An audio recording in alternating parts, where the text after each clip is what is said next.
Ganun ka na ba? Oh, after 43 years, di ba? Nagkita-kita ang mga teenager. LD, dapat nandito ka. Yun, Kalimag at saka si Johnny. Ayun na nga eh. Ayaw nila ako makita. Oh.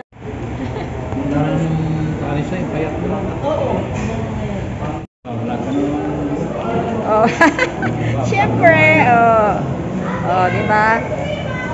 Pero mo, ngayon lang kami nagkita-kita, oh.